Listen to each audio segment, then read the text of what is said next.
Oh, yeah. And here we go. Hi, everyone. Carmen Denisco here for the UIA Educational Series. We got a great start for you today. We are live with the PGA Merchandise Show. We got an awesome panel, some great judges. Let's hear from them before we get started. We have first Elizabeth Dougherty. Tell us a little bit about yourself. Thank you, Carmine. Happy to be here. This is my second year participating with the UIA and the PGA show. I serve as the Eastern Regional Outreach Director at the U.S. Patent and Trademark Office, which is really just a very long way of saying that I help people. And I specifically help inventors, innovators, and entrepreneurs. And I've had the pleasure of doing so for the latter half of my career. I've been at the U.S. Patent and Trademark Office now almost 30 years, and I've loved every minute of it. And I especially love these interactions, directly engaging with the inventors and innovators. So I'm excited to hear your product pitches today and excited to give you some feedback. Awesome. So great to have you. We're honored to have you here. Such a great background. You've been doing this and helping out entrepreneurs and inventors for long, small businesses. Let's bring on Michael Williams, who is not a stranger to the golf world and business. What's up, Michael? Hey, good to see everybody.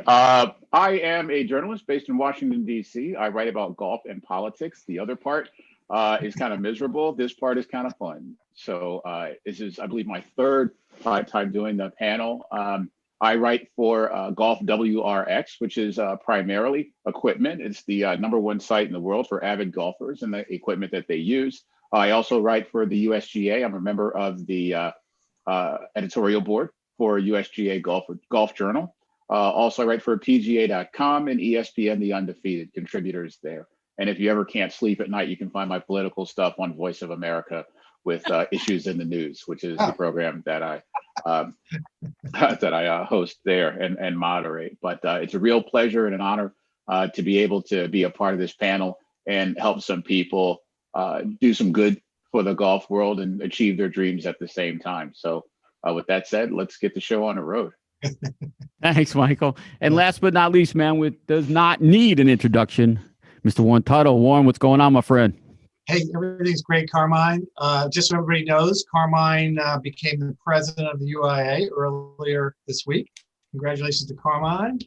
Thank you, sir. I am now on the board and happy to help in any way I can. I am an avid golfer, although I keep getting worse, but I do love the game. So I also know a lot about product development and taking products to market. So hopefully between our wonderful panel here, we're going to have some great feedback for you guys. So thank you. That's awesome. Awesome. So great. All right. What's going to bring our first panelist on? He knows he has 4 minutes to pitch, and then we're going to hit him with some questions.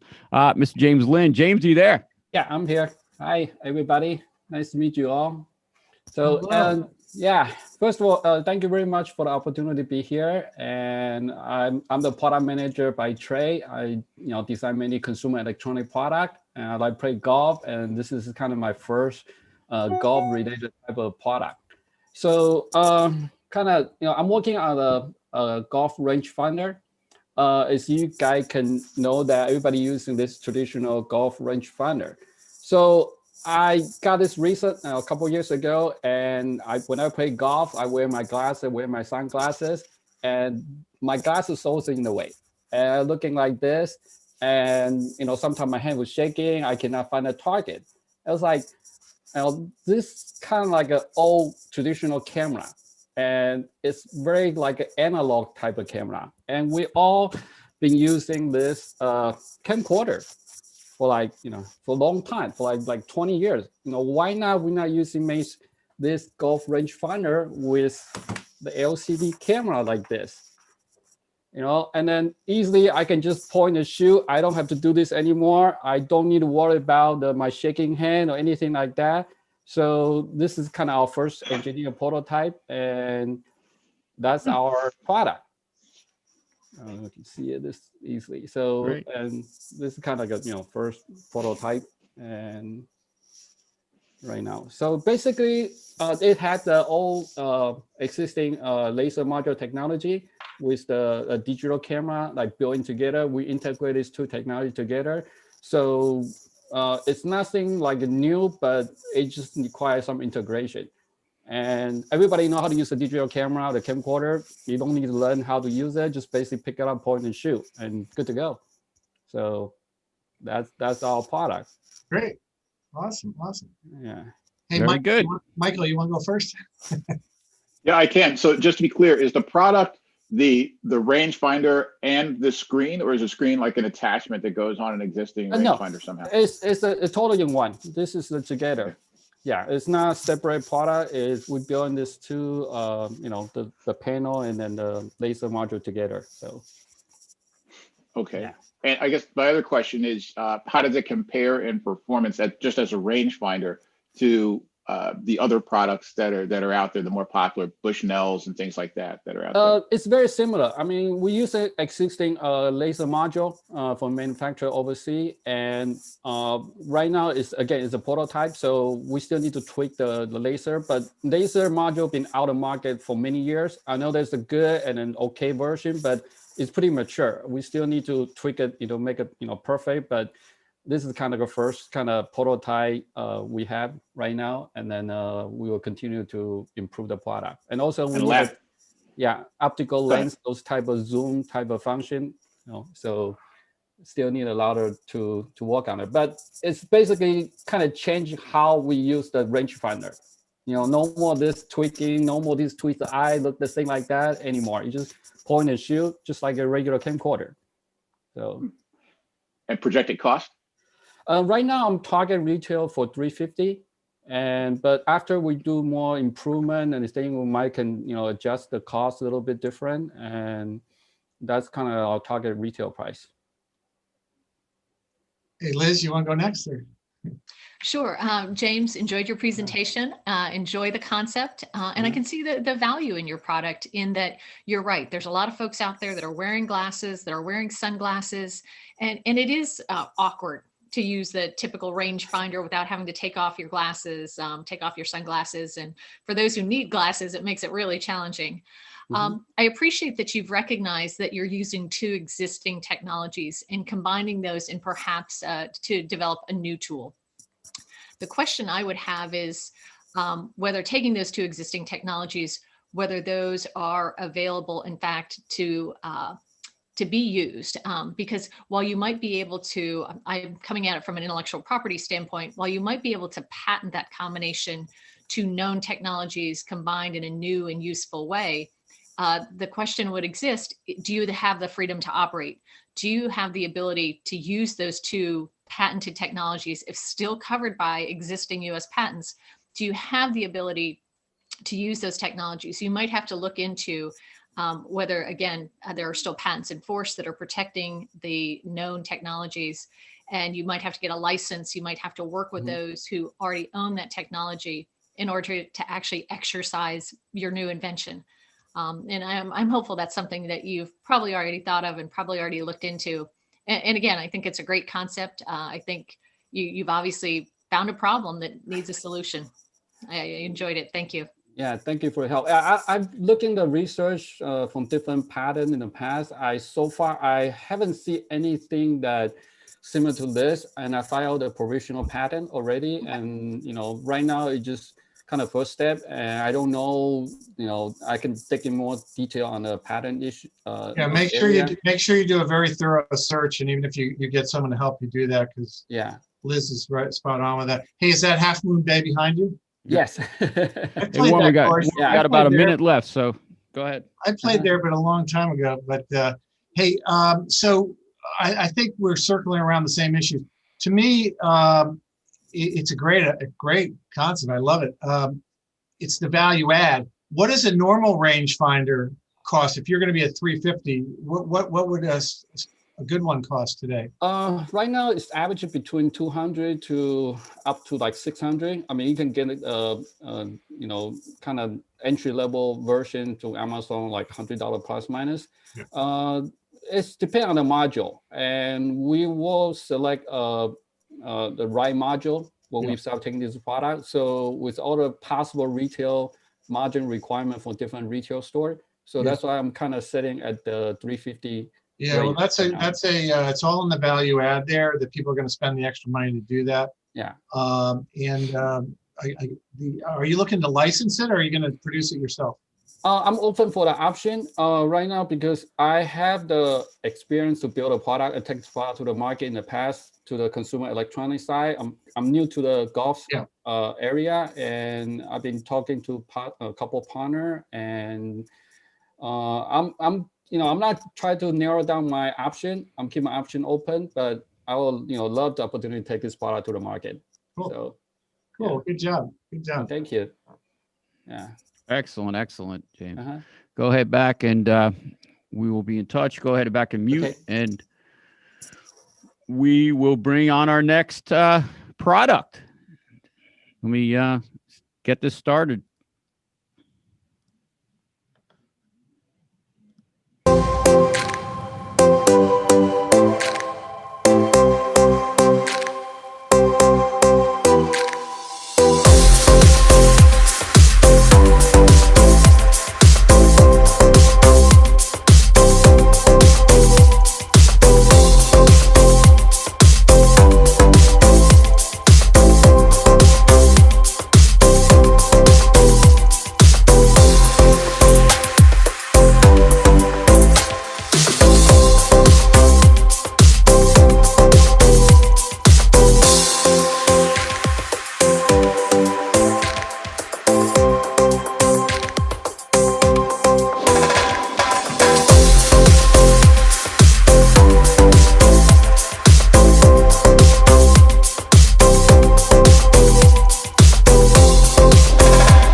Thanks for running that. Our invention is called the cooler tag, and it's actually a reinvention of the flat folding beverage cooler that was first patented in 1985 and still remains the most popular selling style of cooler in the promotional products industry. What does the cooler tag do? It keeps your drink colder and hangs on your golf bag disguised as a bag tag. And what does the cooler tag do for you? It makes on-course beverages more satisfying and readily available. No more fumbling through your golf bag, easy access, quick to dry. And of course, it appeals to every golfer's innate predisposition of improving their golf experience. So I'd like to cover a few points that are not specifically covered in the video. First of all, the cooler tag is a bag tag, and every golf bag has one, and many have more than one. The tag is made of high quality neoprene that works on both 12-ounce and 16-ounce cans by rolling down the rim. Plus, it also works on 500 ml European style cans. The cooler tag is utility patent protected. In fact, we just got our patent today, 10913592. Utility patent, it'll be live February 9th, 2021. Hey, mazel tov. Yeah, thank you. And having a utility patent has two advantages. Number one is there's no sense selling commodity options when you can sell a product that has controlled distribution. Perhaps the cooler tag may be that blue ocean opportunity in the Red Sea of commodity can coolers. Just thinking. The other thing. Talking about this by any chance? Yes, I am. The second thing that a utility patent allows is that it's not just about a design, it's about the idea. So this product could be manufactured in any shape or form, for example, a thin can or something else. Cooler tag can be personalized and decorated. So we're going to offer two variations for this year. First is a direct import, where you can print the front, the back, under the lip, reversed. And it is a better price, longer time frame proposition. The second thing we'll be offering is a stock golf ball design, which will be sitting in various locations in North America and will be printed for quick turnaround and low quantities, as few as 4 pieces for your foursome if you want to do a custom tag.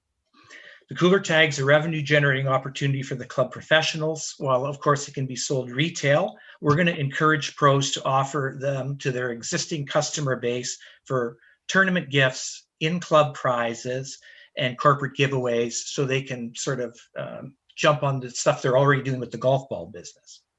Cooler tag also attaches anywhere, so it can be used on luggage, lanyards, backpacks, and goes wherever you go. And finally, the cooler tag is not just for alcoholic beverages. It can be used for water bottles and other cold beverages. Specifically, it can be used for youth programs like the First Tee, or for golf camps or other activities that might encourage younger people. And finally, the cooler tag is part of the Crafty Can Cooler. We call it C3 line of patented products. Currently, we have 8 patents in growing, so we're not a one-trick pony. Limited prior art when we started our journey meant that the cooler tag is part of a larger offering of reinvented and repurposed flat can coolers that we hope will make the world a better place to drink and golf more fun. Thanks. Very I good. thought you were going to say it's not just for alcoholics. But 500 million rounds a year. What can I say? well, I'll go first this time, and Liz, you go first the next time. So a whole bunch of things run past my mind. So number one, to me, it's a great idea, and I like it. I have multiple bag tags, so I get that. I guess your challenge is, how do you get them out there, right? How do you get it started?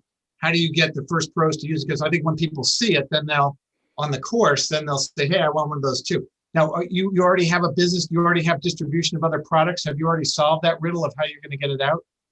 Well, no. However, we are offering 2,500 free samples to the first 2,500 people at the show in continental US or Canada. Mm-hmm. So I'm hoping that people will be able to put it on their bag. Yep. We'll probably look for distribution in certain channels like PPAI, the golf market, stuff like that. Yeah, to me, that's your challenge, getting it out there and getting people aware of it, because you can describe it, but until they use it, I think that's your hurdle. So, and obviously, if you could be at the show instead of doing this virtually, you'd meet a whole bunch of people. But it's within that network that's important. So, I'll be quiet now, Liz. Warren, thanks for turning to me. Peter, enjoyed your presentation. Enjoy and appreciate your product. As a former tournament organizer, always looking for that clever giveaway, that one that's in that right price point range. So I would be curious as to how you plan on pricing it.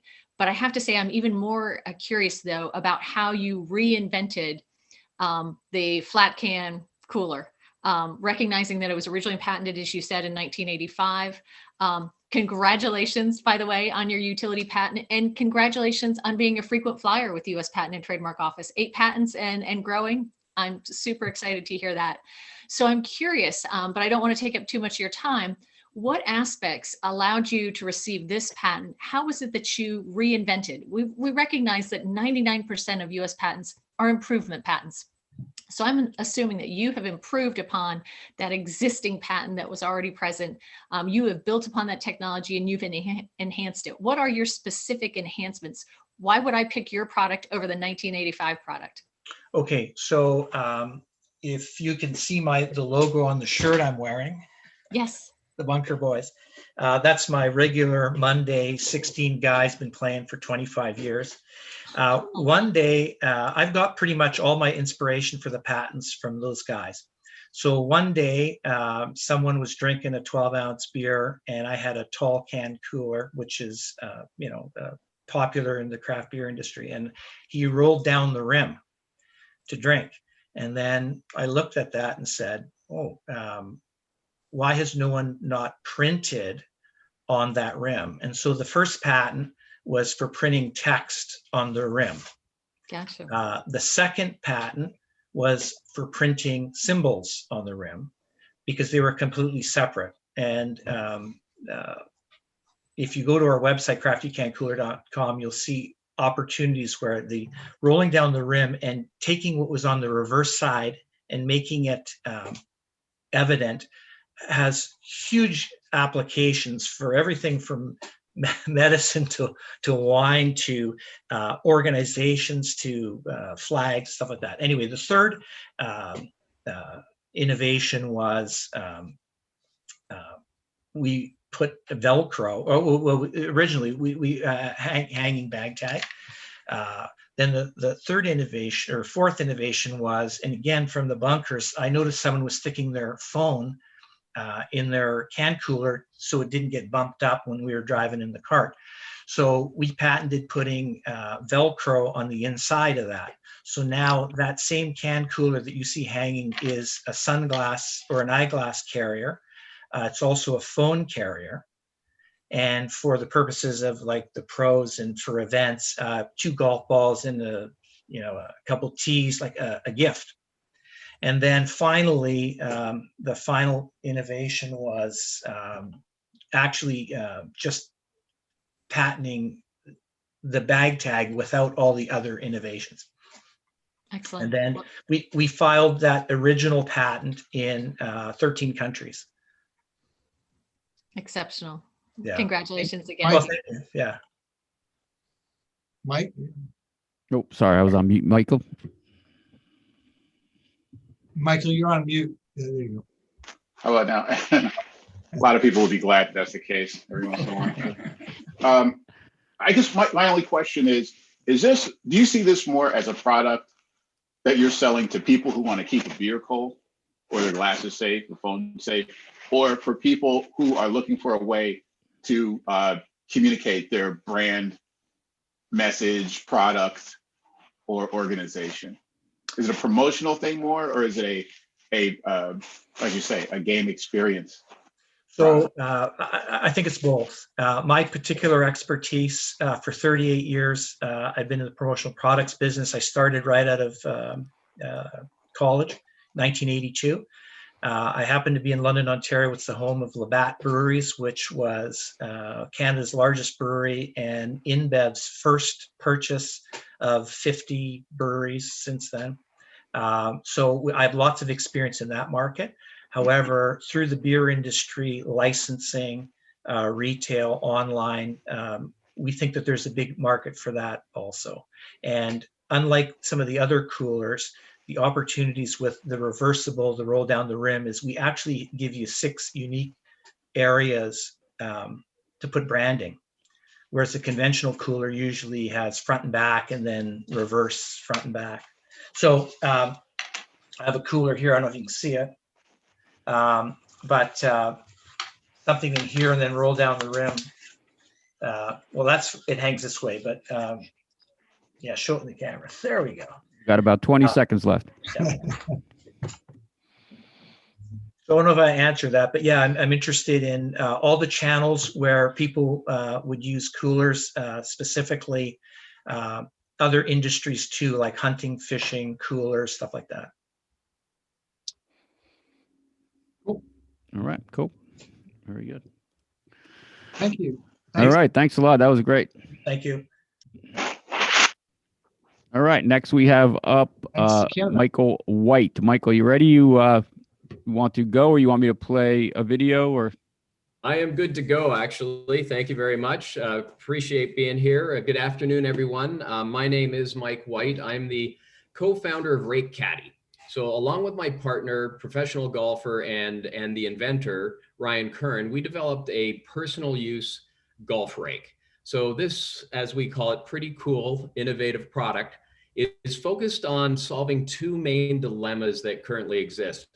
One's, I think, a pretty old one, that rakes always seem to be on the wrong side of the bunker from where your ball is. Certainly it is for me. And in many cases these days, the fact that the absence of rakes on golf courses is a factor as well. And the second issue is the little one we've been dealing with for a while called COVID, and specifically staying safe from germs and viruses on high-touch public rakes. So a couple of key considerations we had in developing the rake included ensuring that it was lightweight, that it was easy to carry on or in your golf bag. It needed to be compact, retractable, extendable was a big factor for us. That it needed to be easy to use. Of course, it needed to rake really well. Durability was a factor. We really wanted it to look cool as well, and needed to be fun to show off to your friends. So we really wanted this product to be a want to have product, not necessarily a need to have, but a want to have product. And we believe we've checked off every one of those boxes. So this right here is Rake Caddy. It pops open with our patented pop-up design. The rake head's 12 inches wide. It folds back down to 2.5 inches. It extends to 38 inches in length and retracts back to 24 inches. It weighs less than 1 pound and fits nicely in or on your golf bag. So we're a North American made product. We use durable, temperature and UV resistant materials, and we're planning on delivering our first run of rakes this spring in 2021, just in time for the summer golf season. MSRP on it is $59.95 US, and it's a product that really not only targets golfers in our eyes, but also friends and family of golfers, because we really see this as a gift for the golfer who has everything. We've launched our website. It's at rakecaddy.com. And we're currently selling pre-order sales there right now. But we're also currently approaching the trade for wholesale business, including targeting golf courses, retailers, bag and cart manufacturers for potential partnerships, as well as the promotional product sector, where we also see an opportunity for us. So really makes the PGA Merchandise Show a perfect fit for us and great timing to launch our product. So I do have a video, and I hope you'll check it out if you haven't seen it already. I'm not sure if you can play it or not, Carmine, but that's Rake Caddy, and we call it COVID-inspired, convenience-driven. Thank you. All right, let's try to play the video, see if it works. Hi, I'm Mike White, co-founder of Rake Caddy. The Rake Caddy will instantly solve two very common problems for you and your customers. One, Rake Caddy's always with you. No more running around the bunker to get a rake, or right now, having no rakes on the course at all. Which leads us to our second solution. It's the safe and healthy alternative to using a public rake. Here's the inventor of Rake Caddy, Ryan Curran. Thanks, Mike. Hi, I'm Ryan Curran, professional golfer and the creator of Rake Caddy. The idea of Rake Caddy came to me one day after a round of golf. My ball kept ending up in a bunch of footprints in the bunkers. So I got to work with Inventor Canada, and that became Rake Caddy. I reached out to my mental performance golf coach, Mike White, and now co-founder of Rake Caddy. Mike White is a really good friend of mine, and we have been on this journey for the last 9 months. And we are very excited to be bringing this product to you. Out to you in beautiful British Columbia, Mike. Why Rake Caddy, and why is it considered a premium product? It's light, easily stows on or in your golf bag, and it's easy to use. The magic, though, is in the engineering. The feature that makes Rake Caddy different is the patented, durable, one-touch, pop-up mechanism. This cool feature will not only impress your buddies, it opens and closes with ease and stays securely in place for effective raking, both forward and reverse. And with the tight tooth design, it makes sandscaping the yard it should be. The handle extension is operated by a simple and trouble-free thumb latch. Extend and retract with one easy motion.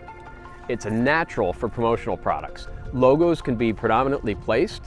A golf course can easily add its logo to the product. All right, guys, as well. We're out of time there. Let's go to some questions. Elizabeth, you want to go first? Sure, I'd be happy to. Michael, enjoyed your presentation and enjoyed getting to know your product. And I do think it's particularly handy. And you're right. I love that your tagline, whether it's going to be a tagline for the forever years, I'm not so sure. They COVID inspired, and because we're all hoping that COVID's going to be in our rear view before too long. I'm curious about the patented pop-up head, and I see the very slick design and operation, which I can appreciate. Is that patented in the US? Is it patented in Canada? Have you sought international patents? Just curious. It's a North American patent. Yeah, we got a provisional patent originally back in June, and we're patent pending right now on the utility patent on it for all of North America. Okay, fantastic. And how about Rake Caddy? I'm hoping that you've applied for a federally registered trademark for that. Yes, we have, just recently. Oh, fantastic. I'm glad you're hitting all the high points and really building your IP portfolio. Thank you. I wish you the best of luck. I think it sounds like a great product, and you're right. It is that gift for the golfer who's got everything. Thank you. Michael, go ahead, jump in.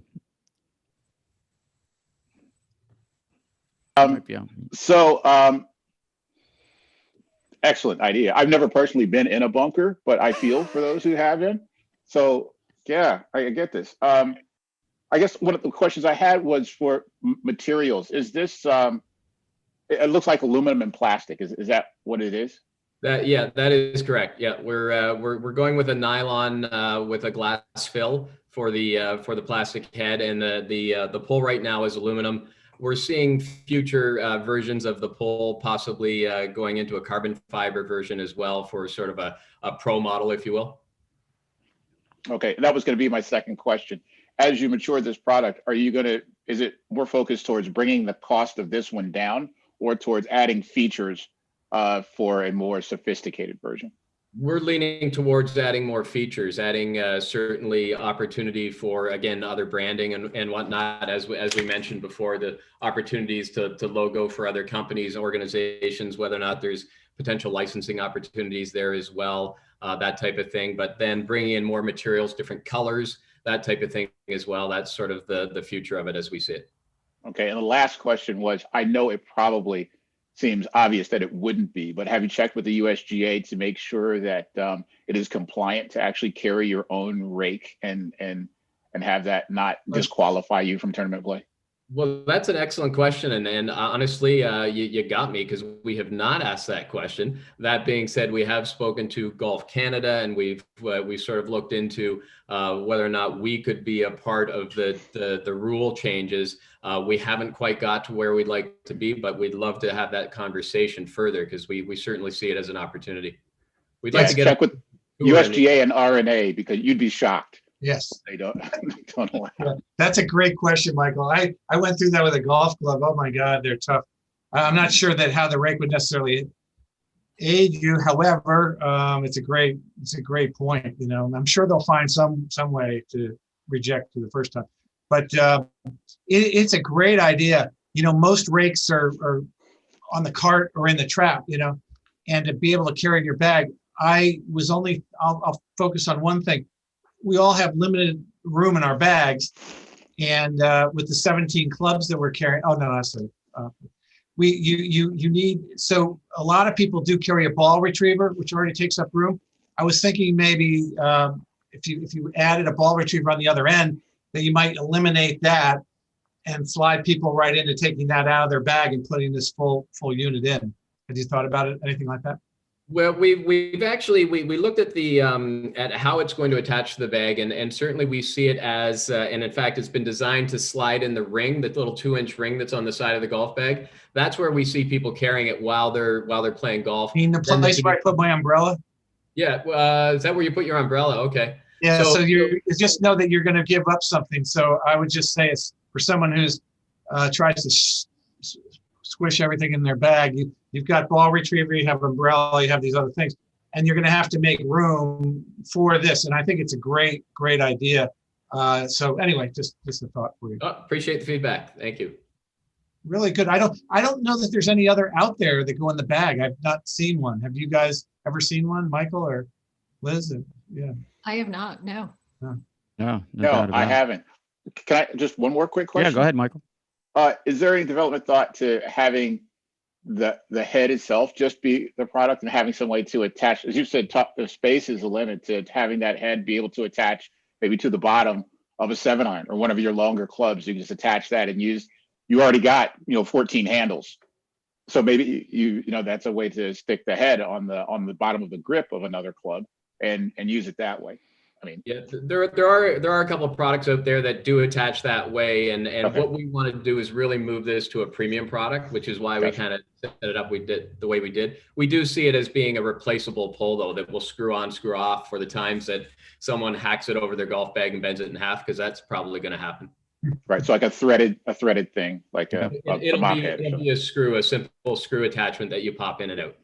Okay. And what's all this equipment from Canada stuff going on here, Carmine? I don't know. I guess they're still playing golf up there. I do have one last question, if I could. And Michael, I understand you've got the provisional patent application filed and you're working on the utility or the utilities underway. We always talk about doing a robust prior art search. And while I think those of us here on the panel are unaware of a personal golf rake, I have to wonder, and I'm hopeful that you and your team have investigated kids' beach toys, other lawn and garden equipment that may have a foldable head. I'm just thinking that there's other environments where I could also see this being useful, but there may have also been invention or innovation related. Just a thought. Yeah, thank you. We've looked into all those different avenues for sure. We see tons of opportunity. Haven't investigated the patent situation right now there, but certainly something we will do. Thanks.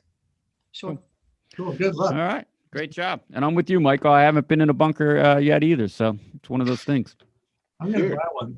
I'm going to buy one because I'm completely anal about leaving the trap better than when I got in there. All right. All right. We're going to bring in our next. We're ready with the spin trainer. Yes. Excellent. Excellent. Do you want me to run a video? Or you want to go first? If you have video, sure, go ahead and run it. Let's see if I can get it to work here. Here we go.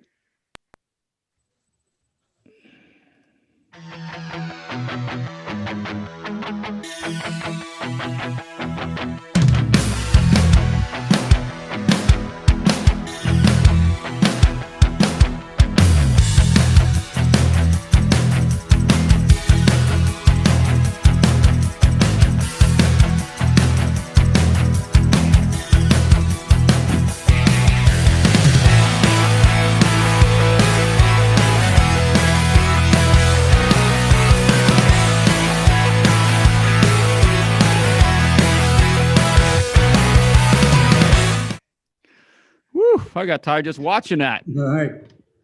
All right, Phil, take it away, my friend. All right. This is Spin Strong. I'm Phil Davies.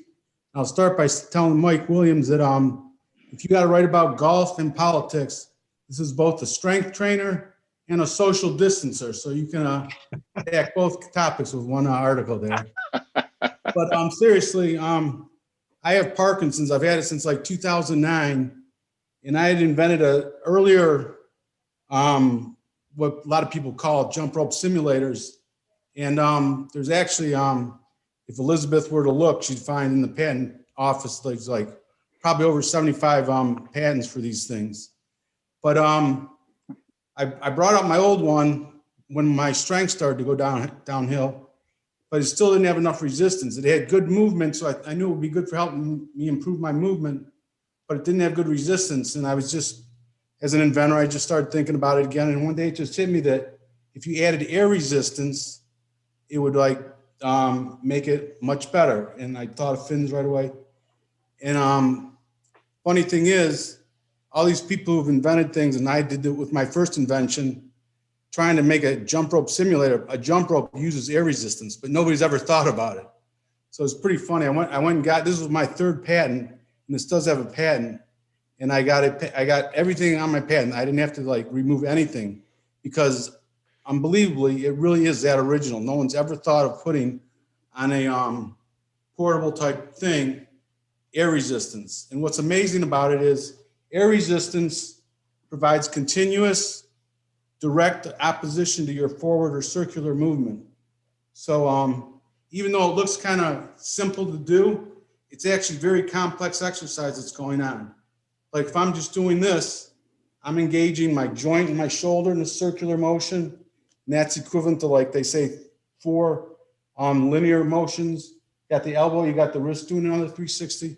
So if you spend, there's 9 exercises. If you do those 9 exercises for like 12 minutes, you get really intensely exhausted.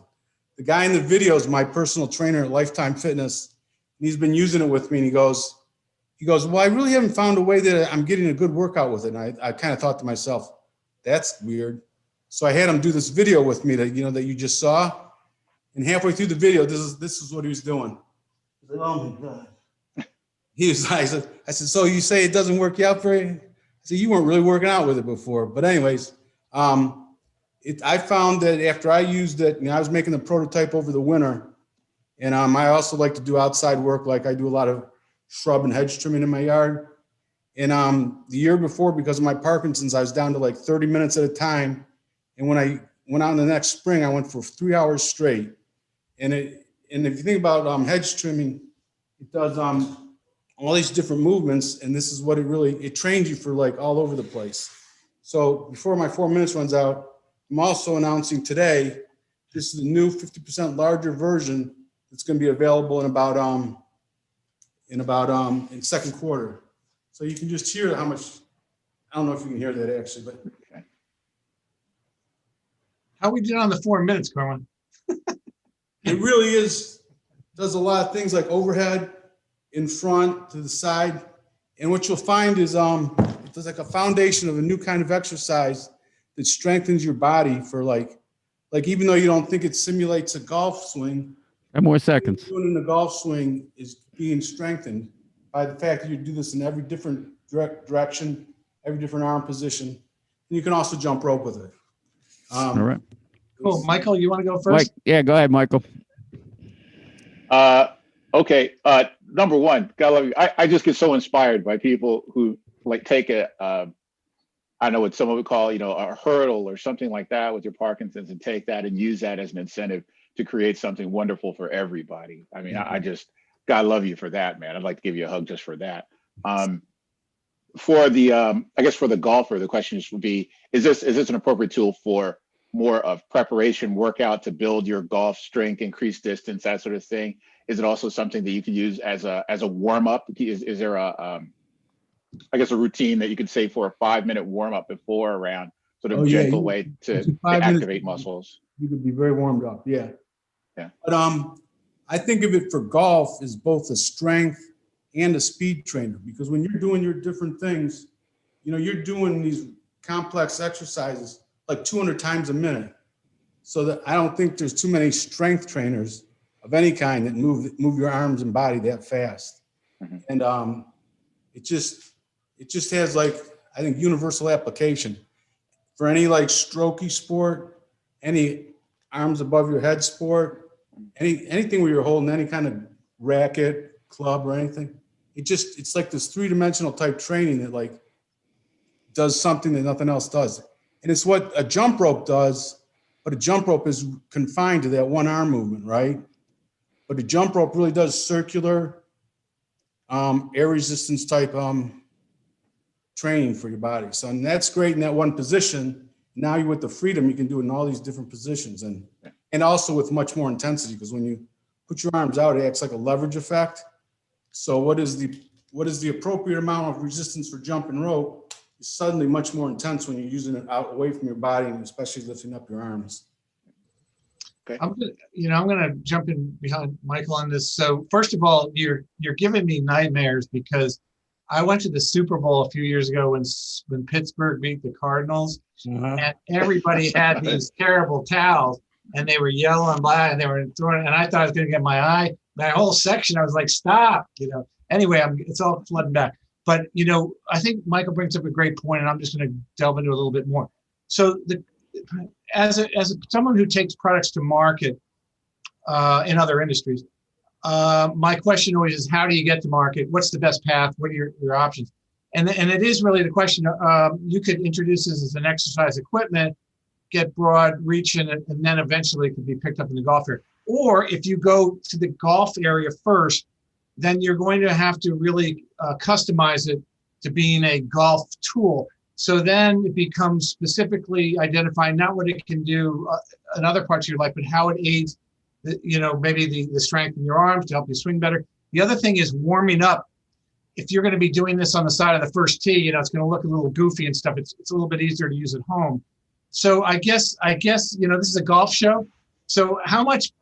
I guess my question is, how much thought have you given to launching it just specifically as a golf tool? Well, actually, I've already launched it in a general way. I have a spinstrong.com website, and I sell it on Amazon, as well. Great. And I do look at it as a universal type strength and speed trainer, power trainer, performance trainer. But it's kind of like weightlifting. It's like, a lot of golfers weightlift now. They're not going to say they don't. Sure. And they don't need weightlifting equipment that's shaped for golf. I mean, there's certain things, and this it falls into that category.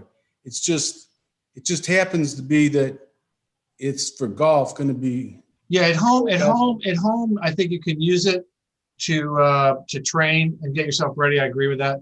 Right. If you're thinking about it, like Michael says, being a warm-up tool to like get your blood going, if you don't have time to hit a few balls at the range before you go, that's just another use for it. Anyway, just looking out loud, because it's really a cool product, and I'd like to try it. I like to see Warren doing it myself. All right, Elizabeth. I'll send you one, Warren. How's that? You got it, brother. I'll pay you for it. I'd want to be sure and stand back, because in Warren's hands, Yeah, right. I'm not sure. Well, Philip, I really enjoyed your presentation, and I like the universal appeal of your product. I recognize that we're showing it here in the context of golf, and obviously it is applicable to golf. But yeah, and I could see it being useful in physical therapy. I like the fact that it can be used indoors and out of doors.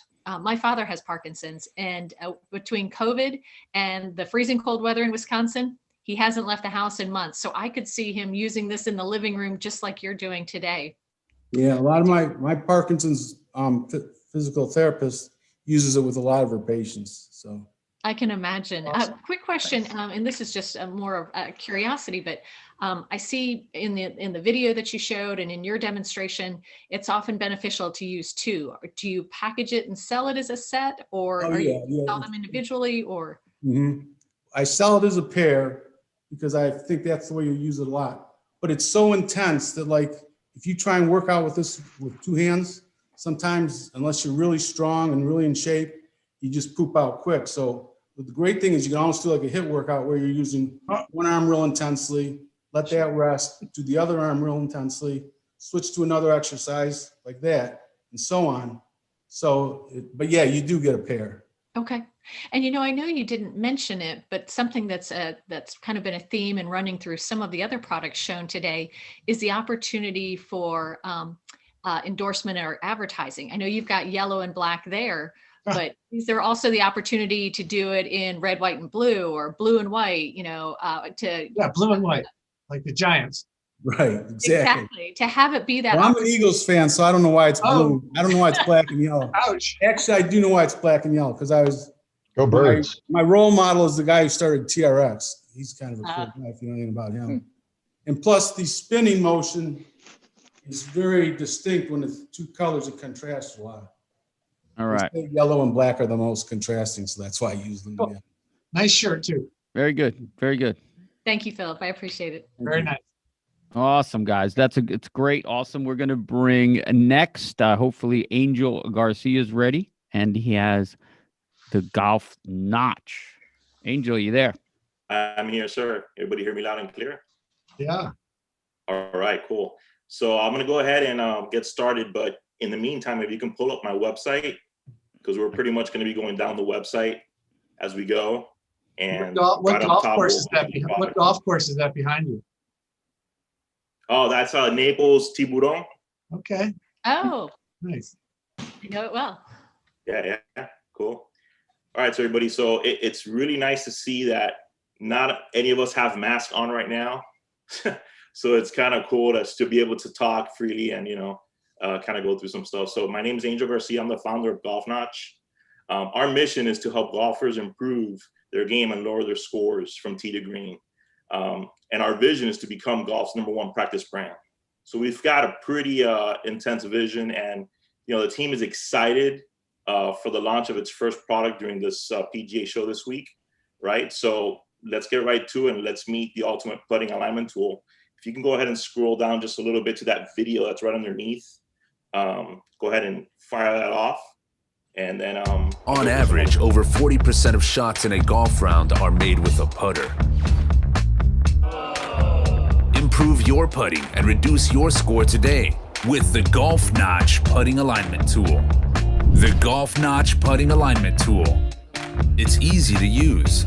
The ultimate putter practice tool with its unique, compact, multi-use design. Practice like a pro. Easy to set up gate drills. Tee gate funnel drills. tee funnel path drills. Train and learn to square your putter face at impact using the putting path drill. Develop a true, consistent putting stroke. And putt like a pro. Golf Notch.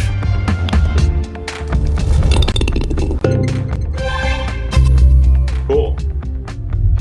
So, putting practice is made easy with Golf Notch, right? So it provides instant feedback on your putter face if you're open or closed. It's easy to align to the brakes when you're setting up a putt. The center guide for the ball allows you to really set that up nicely. You can also learn to control your speed to distance with the front, center, and back lines that are in the middle of the tool. That's perfect for those pressure putts. So this is a product that's really made for the golfer who wants to improve their score and reduce their strokes. So it's really targeted to pretty much any golfer. Unlike other training aids, Golf Notch putting path drill, you get a true putting feel without any obstructions, right? So it allows you to square your putter face through impact to create that consistent putting stroke. So if you can scroll down just a little bit on there. So let's talk about the use cases, right? So you saw the tees, that's a familiar drill that professionals do, right? So with this multi-use patent design, you're easily able to set up these tee drills with precision. The notches on the tool are accommodated for all USGA putter sizes, and it's easy to set up and customize your putting practice. Also included is instructional video and a program that we've created in the train section up above. If you click on that, they say that that practice makes perfect. Golfers can train like a pro with our targeted video instruction program and record logging system for optimal results. We have 3 levels. It's level 1, level 2, and level 3. Currently for the show, we have level 1 up, and you get instructional videos how to use the tool as best as possible. And that's up there where it says train on the menu. If you click on there, it'll take you to that page. We currently are developing our Practice Companion mobile app that will focus on helping golfers set up practice routines, log practice, and track progress.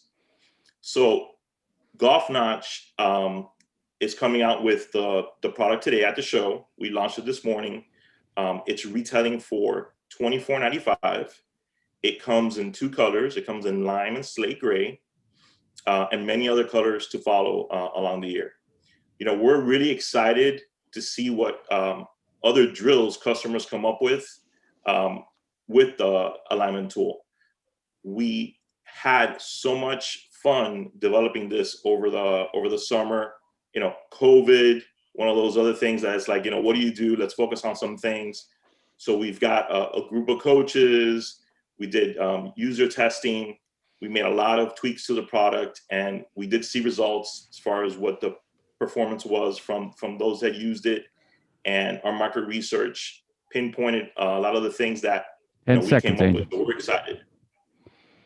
Hey, Angel, I thank you. I have to say that this is a type of product that I so wish that the show is on, because it's a demonstrable product, and it's one that if you were at the booth, you could let people, use it and try it. And so you've got a little bit of a challenge here. I think we're getting across. But are you a golf pro yourself, by the way? I'm a golfer. I'm a coach. I'm a junior golf coach. Oh, you are? Okay. Yes. You do a lot of instructional stuff too. I think that's really important to get that message out there too, that you design this based upon your experience and that you have a lot of experience with this. This is a crowded space, teaching people how to putt better. I've been going to the PGA show for the last 15 years. We've been doing these, and there's been a lot of them. So the key is to, differentiate yours. The price point is very good. Why yours is maybe better. I guess one technical question I had, just for me as a customer, could I, without the tees, could I use this at home on my carpet? Absolutely. Tell me how that works. Absolutely. So the actual weight that the tool has right? When you put it parallel to each other, Yeah. and you're putting your putter through it, right? If you go through the middle of it and you obstruct the tool and you hit it, you know that you're opening and closing, right? So you kind of open and close it to fit your putter with. And the better you get at making your putter face consistently straight, the more you can kind of close in and get better for those pressure For putts. sure, but like I see where the tees, which would secure it, go into the green, right? You wouldn't use your tees to do that at home, right? So what secures? You don't need to use the tees to put it for the path. You could if you wanted to, but you don't need to. Got it. Well, hey, listen, it looks great, and Lord knows I know what you're talking about. And I love the shot of missing the putt, because every putt ever on TV, they all go in. So that's good. Yeah, that's the problem we're trying to solve. So, all right, Elizabeth. Please, happy to jump in. Angel, thank you for your product, and thank you for sharing your video and website with us. I saw that you've indicated that it's a patent pending design. So does that mean you're seeking a US design patent, or are you working towards a utility patent as well? So I'm looking for a utility patent. I have a provisional already filed. Okay. Yeah. So I'm working now through the full patent. Excellent. As we speak. Okay. Fantastic. All trademarked up. That's also been filed and for a while now. So glad to hear it. Well, and I would echo something that Warren said, and I think one thing that's proven very beneficial, and even Kathy, who's on with the UIA today, can relate as well. An inventor's story oftentimes is what can and has sealed a deal.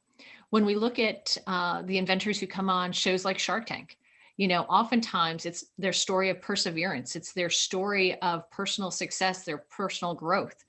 And I would echo Warren's suggestion that you really hone in on your story and why this makes you a credible inventor, and why your product is credible, and how you've arrived at this solution.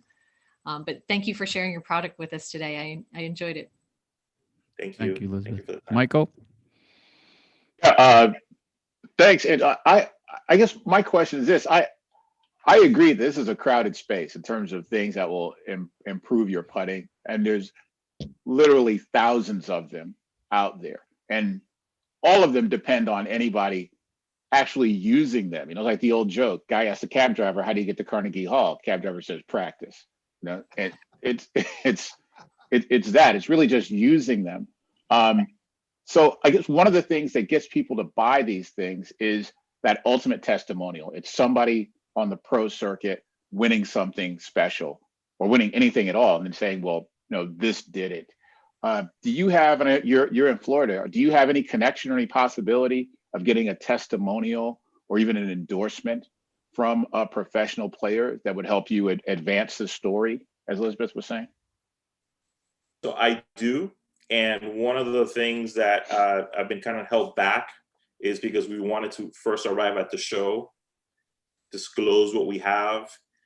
We do have a lot of coach testimonials, and yes, professionals have seen it, but because of certain NDAs and things, they're not allowed to speak, or we're not allowed to do things with them at the moment. But we are in talks with that type of person. Here's a suggestion for you. Sign up Tiger Woods' son at age 11 and start paying him now, and get in there. All right. I'll just leave it. Thank you. Good plan, Warren. You always had the good ideas. Genius. Hopefully he's on. That's going to be a home run. I'm just saying, All right. Great job, Angel. That was awesome.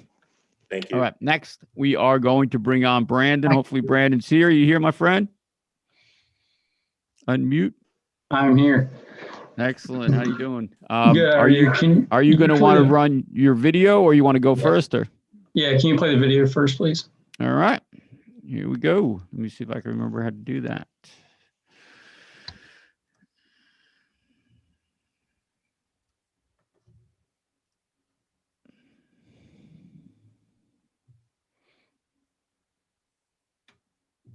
I don't have any sound. I don't either. No sound. It doesn't have sound. Well, that explains it.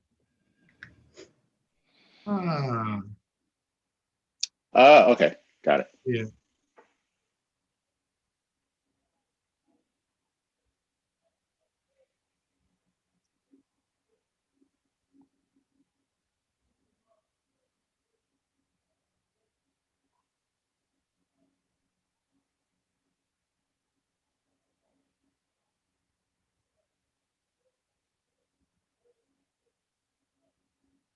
Mm.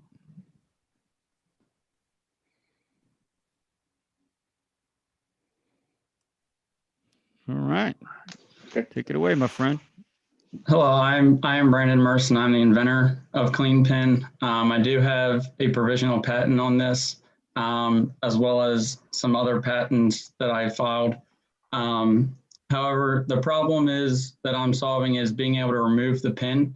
So I've worked at a country club for over 6 years, and a lot of the issue right now is with the members saying, well, we can't remove the pin flag. So I'm talking about their handicap because if it hits the pin or whatever. So I came up with the idea of putting a hand sanitizer bottle on the pin flag to allow the players to be able to safely remove the pin flag.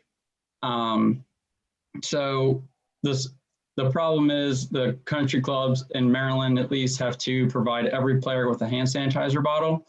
And that can be a costly solution. So the CleanPin is a cheaper solution. You only need 18 of them versus providing every player with hand sanitizer, because when they're on or around the green, they'll always have access to it no matter what, no matter where their card is or if they walk.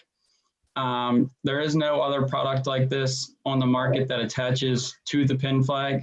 There is stands that go off on the grass. However, they can be in the way or not close enough for a player to be able to get access to them. So the CleanPin, there's a huge opportunity for it with COVID. However, a lot of us hope that COVID will go away as quick as it came, but people are still going to be scared or fear of who's touched the pin. And if guests come or you're on a public course, you don't know who touched the pin before you. So it also helps with other illnesses, not just COVID. And there's a huge opportunity for it with over 34,000 golf courses in the United States. And when I did the math, there was over 600,000 pins across the world. So there's a huge need for it. And in England, the courses are still closed. I was talking to a guy last night who said his course is still closed because of COVID. So while here in the United States and some states are better than others, we're getting away from it. But there are some places that still are in the prime of COVID. Yeah, I think Liz is up here. Okay, great. Brandon, thank you for your presentation. And you've certainly hit on a need and a solution to a need, because whether COVID's here or not, we should always embrace cleanliness and having clean hands and, keeping whatever concerns out of the way. It was unclear to me, and maybe you can clarify for me, is this, have you invented a new pin that also has this hand sanitizer holder, or this is a hand sanitizer holder that can be placed on any existing pin? I think it's the latter. Am I correct in that understanding? Yeah, it's placed on any pin. So I created the product and it looks just like this, and the pin, it slides right down the pin. So all you'd have to buy is just this unit, and the pin is whatever pin you have. And what keeps it from sliding all the way down to the base of the flag? So the clubs that I've looked at here in Maryland, they are skinny around the top, then they get thicker towards the middle, and then they go back to skinny. So it just slides right down the pin, and then it just stays right on there and allows them to lay the pin flag down or leave it in. It's up to them. Is that universal? Have you done research? You said Maryland. Is that a universal trait around the country? Yeah, so I've gone up into Pennsylvania and Virginia, and it's been the same way. And I've talked to clubs outside of those states that have said theirs are the same. Okay, I appreciate that clarification. I guess I've never paid attention to whether the diameter of the flag varies from top to bottom. I can see that this would be something relevant in a wider universe than just golf. So in applying for your patent, and I know we've discussed this with some of the other products today, have you looked to see if in other similar type of environments, again, maybe not flags, but other types of, I can't think right off the top of my head, fence posts, where people might have retrofitted with some type of a holder, and it wouldn't even have to have been a holder for a hand sanitizer. It could have been a holder for a water bottle, for something else. I'm just concerned that the breadth of usefulness of this product could put it in a lot of different places, suggesting that it might already be out there. Yeah, so I did, I went through LegalZoom to do a patent search. Okay. And then I talked to their lawyers once they brought me back the patent search, which was over like 400 pages.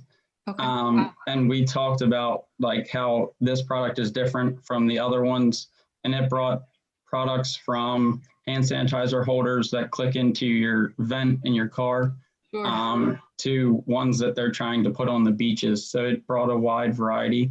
But then at the end of the day, they thought that mine was different and the design was different than the ones that have been filed. Okay, thank you. Well, I congratulate you on doing your homework. Thank you.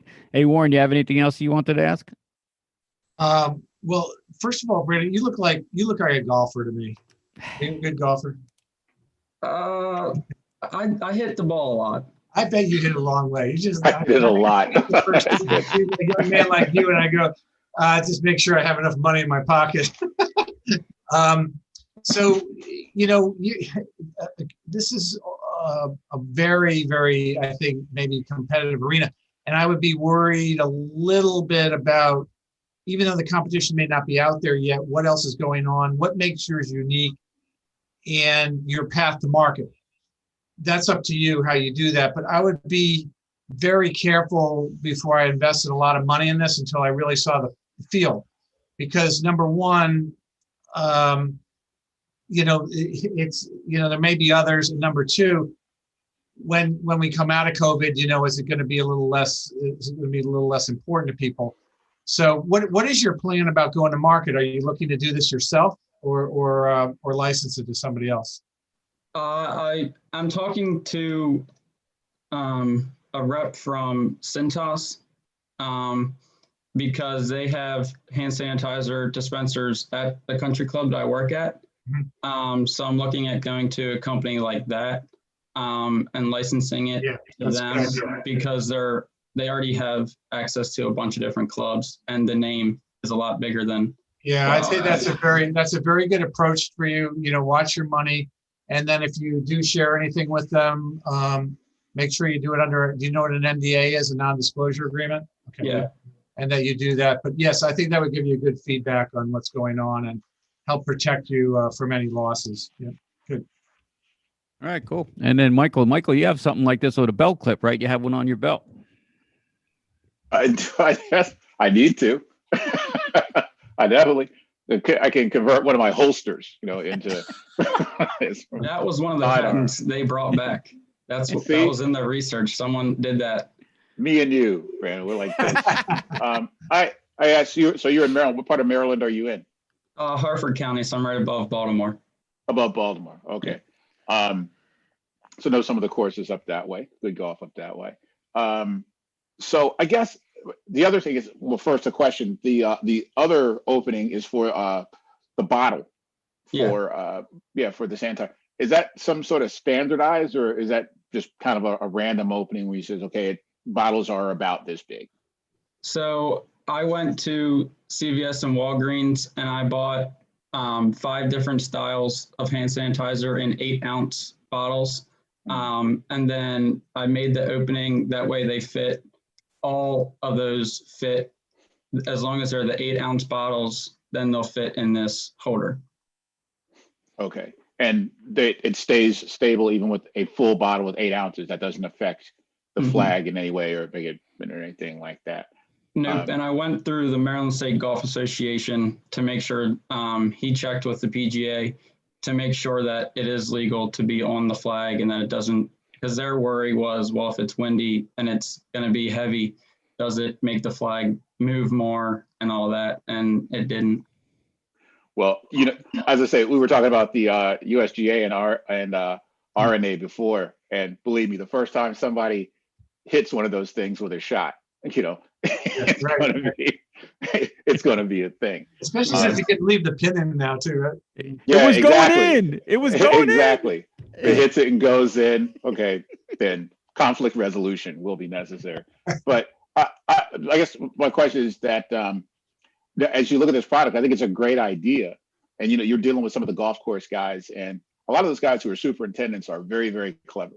You know, and those guys are pretty good, like with iron working and welding and woodworking, that sort of thing. So a lot of those guys can take a look at this and go bang out 18 of them, you know, in an hour. You know, they're that clever to do. So I would say get something that really have a feature to it that makes it extremely durable or extremely light, or makes it something that makes them not want to take the time to go do it themselves. That's just throwing that out there. Yeah. Good plan. All right, great job. That's awesome. Well, thanks, Brandon. All right, and we have our last pitch person of called the Range Pro. David, are you there? I am, yeah. Thanks, Carmine. How's it going, my friend? You guys, you have a video or a web page? Yeah, I do. I have a video on the web page. I don't know if you're going to control that or if Mike is, but if you guys can pull up the rangepro.ca website, that'd be great. We can do that. And do you want to share the website now? Yeah, it'd be great if we can kind of get the video queued We up. can do it, man. We're high tech here, dude. We got it all. Let's do it. All right. So the video here towards the bottom. Yeah, just scroll down a little bit, bottom left there. Yeah. There you go. All right, here we go. Are you looking to save time? Do you need a better way for your clients to book lessons? Meet Range Pro, the software that's going to change your business. Range Pro is simple for you and convenient for your customers. It offers online booking for your golf lessons, clinics, or camps, allowing your customers to book and pay online to secure their appointment. You can easily manage your schedule, set your availability, and manage your lesson types all within Range Pro. Your customers can then book according to your availability, complete the checkout, and receive an email confirmation of their appointment time. Your customers will find Range Pro's simplistic design easy to use, and they can enjoy additional features, such as buying gift certificates and lesson packages. Managing your schedule can now be convenient for you, and you can avoid missed appointment opportunities, double bookings, and unpaid customer bills. You can also manage multiple instructors in multiple locations. Range Pro integrates with your website with a customizable style that allows you to match the design to your existing website theme. Getting set up is easy with a client import function, an easy-to-manage settings tab that allows you to set up your lesson types in various locations, as well as configure payment options. So, are you ready to simplify your business? Contact us today to get started. All right, my friend. All right. No, thanks, Carmine, for doing that. So I just want to introduce myself. My name is Dave Fritz. I have been a PGA of Canada professional for about 27 years, and I've operated my golf academy in the Greater Toronto area for the past about 10 years. And I use different kind of booking formats and booking solutions in the past. You know what? I just thought, you know, I think I can do it, and I think I can do it a little bit better. So basically, it's a system for golf professionals and golf academies to manage their system better, manage their booking. I think now, you know, in the age of technology, it's interesting to me now that I've been down this path, how many people are putting a lot of money into their business, and they're teaching it straight through different technologies and spending thousands of dollars, but they're not taking the time to put a little bit of money and resources into what's actually going to manage their business. One of the I guess the features of Range Pro, I guess if you look at it, right? Like, I mean, mouse traps have been built now for forever, and I guess you're always trying to look for the best mousetrap. Well, essentially, this came out of building a simpler, easier solution that makes your business better. And the branding feature of this solution as well is what helps people feel like they've kind of they spent a lot of money on their own booking platform and booking solution. So it's kind of an all-in-one tail. So Carmine, one of the things I'd like you to do, if you pull up that website again. Oh boy, that could be tough. Oh, is that going to be tough? No, I get it. All right, go. Because one of the things that we have on our website is an online demo. I know we can't go through everything, but what I'd like you to do is just pull it up and maybe just go into the online demo feature there. Okay. So just click on the try the demo. We got about a minute left, so sure. No problem. Just hit try client demo there and then just register to log in. So if you just click on client demo and then sign in. Carmine Danisco. What's your password, Carmine? I'm sure it's his social security number. Yeah. So essentially Range Pros consist of a kind of like a lesson booking feature, a group and class feature, and the gift certificate feature that you just saw there. Click on book a lesson for me. What's nice is that, it has a family and friends feature here. So you can put some family and friends in your head. Click under demo client. It's fine. Click on done choosing. And then some academies have multiple locations, so that can be incorporated into the system. Click on one of the locations there. And then click on one of the instructors. Now you have the option to click on some lessons. So go ahead and click on one of the lessons there. $180. My attorney is next. There we go. And then you can complete the booking function, right? So you could put some notes in there as well, and then you can book. So that's go ahead and click it if you want. So that's essentially that's essentially how easy Range Pro is. And there's ability and integration through PayPal, so you can take payment online or you don't have to take payment. But I definitely think it's probably worth a look for most of those golf professionals out there and teachers that are looking to improve their overall business. Right. Very good. Great job. Yeah, no worries. All right, Elizabeth, would you like to go first? Sure. David, I enjoyed your presentation. My compliments on what appears to be a very attractive platform, very clean lines, great colors. It appears to be very user-friendly, incredibly efficient. And I have to say, I have found myself becoming that person that I'd rather go to a website than pick up the phone. I hate to say it. I'd like to go to my hair salon and see if I can get the time that I want without being put on hold and having to wait for her to come to the phone and check her schedule. So I do like this. And I have to say, in fact, that I guess I'm kind of surprised that it doesn't already exist or that it's not already widely out there. I also think it's nice that people can investigate the price because they may want to do lessons, but they don't want to be embarrassed to find out, oh, lessons are $180. I had no idea that's out of my price range.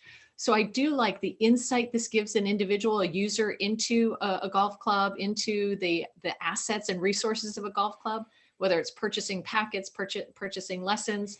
I like that it's a one-stop shop. I find that really attractive. So I think there's a lot of benefits for this and a lot of courses that, while they're really focused on keeping the course in great shape and having good amenities, this may not be something that's in their bandwidth or in their expertise.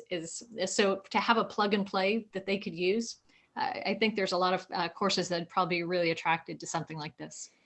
Thanks, awesome. Michael, you probably are familiar with some of these softwares. What do you think?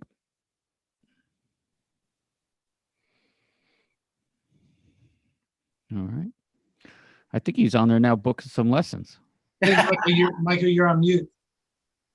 You're mute. There you go. Dang it! I'm gonna get the I'm gonna get the hang of this. Okay, by the time it's all over. Next thing you're going to be thrown off Twitter.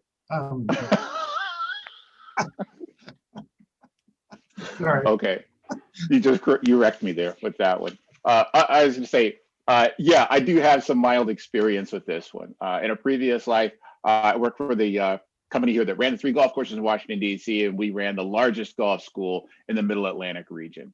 It was absolute mayhem, okay, but it also made us a couple bucks. And one of the biggest problems was the scheduling.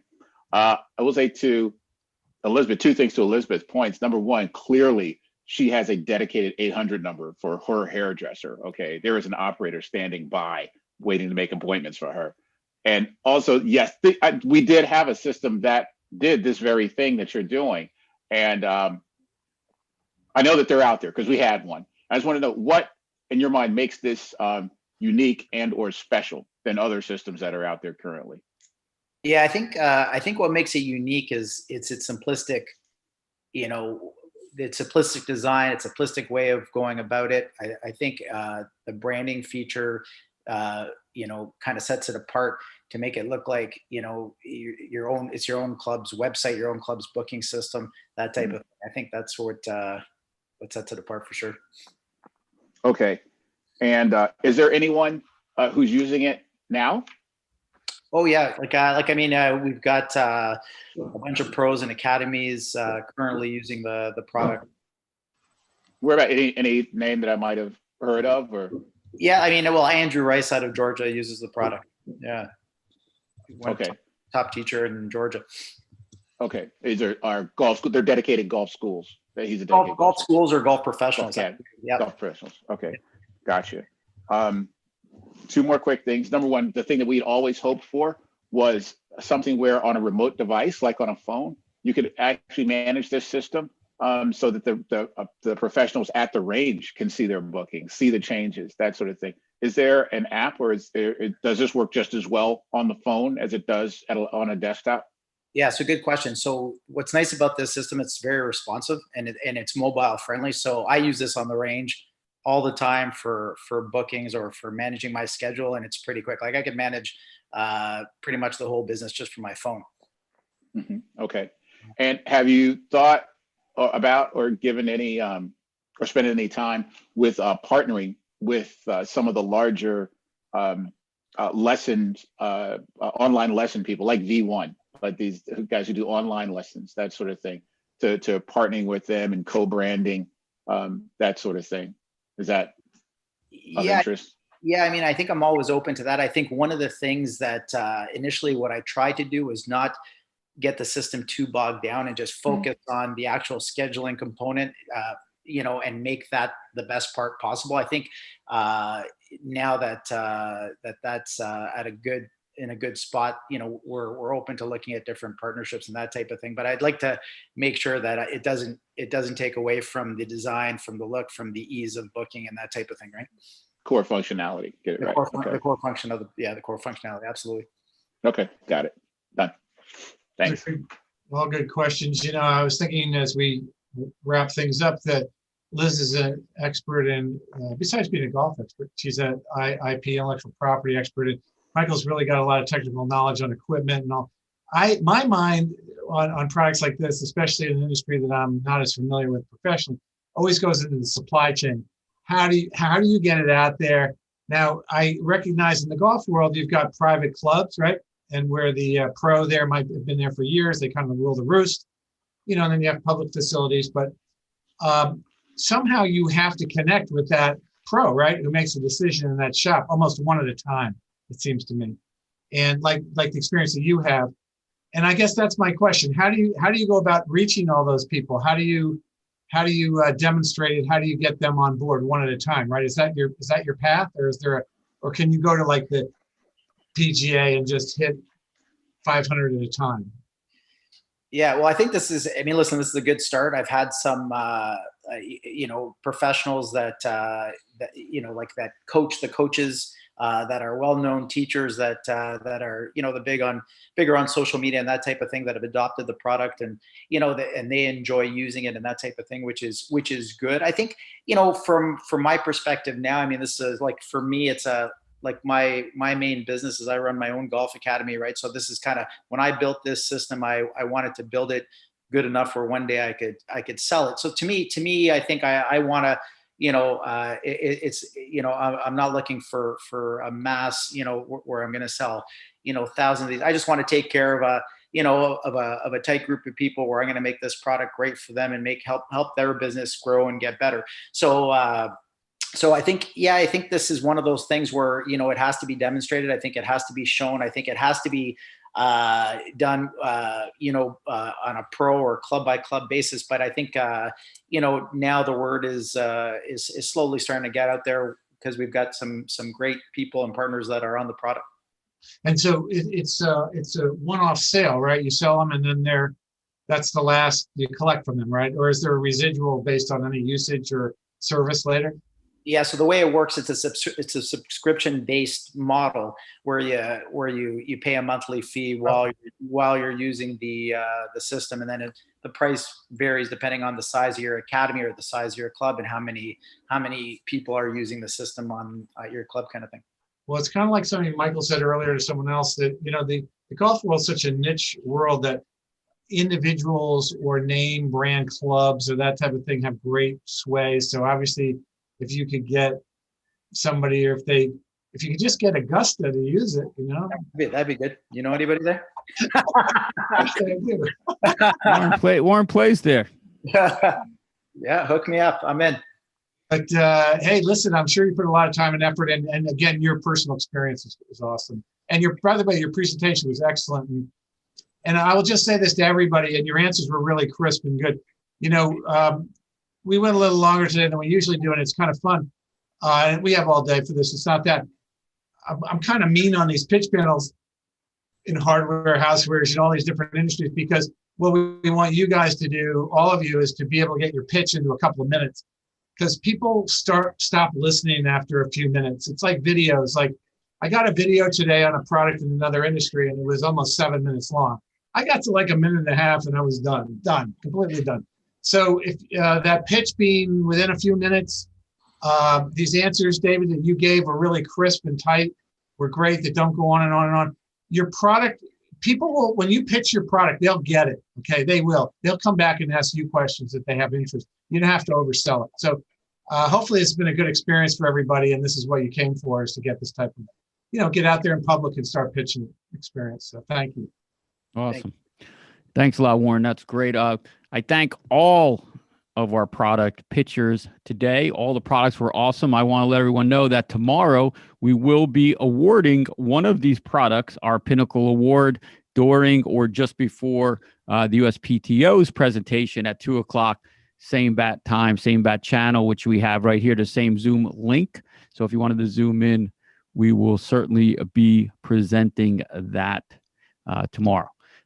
If we could, we're going to start closing up the show. I want to thank our panelists, of course, Elizabeth Doherty, Michael William, and Mr. Warren Tuttle, and for putting this together, the great Kathy Couric. Thank you so much.